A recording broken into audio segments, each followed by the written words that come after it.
आणि आत्मपरीक्षण केलं पाहिजे की निवडणुकीमध्ये उमेदवार उभा केल्यानंतर त्याचं डिपॉझिट जप्त होते आणि स्वतःच्या मतदारसंघामध्ये डिपॉझिट जप्त होते आणि फक्त खेडी कशी करायची तर कुणाला पाळासाठी काही ब्लॅकमेल करता येईल काय, काही वसुली होता येईल का,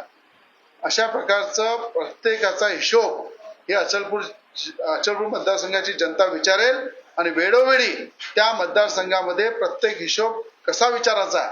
आणि कशा प्रकारे ब्लॅकमेल केलं त्याचा पूर्ण पर्दाफाश मी करणार.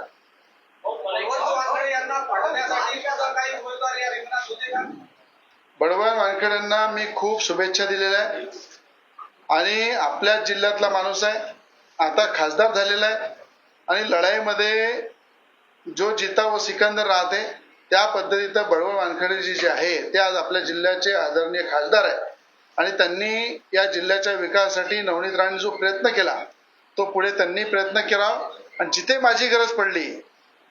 नवनीत राणेची गरज पडली, पूर्ण ताकदीनं जिल्ह्याच्या विकास त्यांचा साथ देऊ. पण मला एक खंत आहे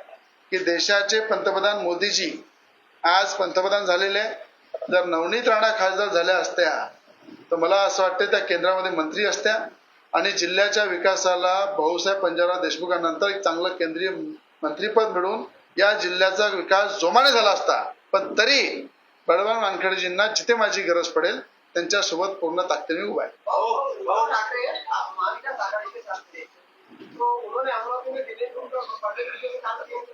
बिल्कुल किया, मातोश्री से कितने पैसे आए और कहाँ से आए त्या सगळ्या संदर्भात पूर्ण आमच्याकडे माहिती आहे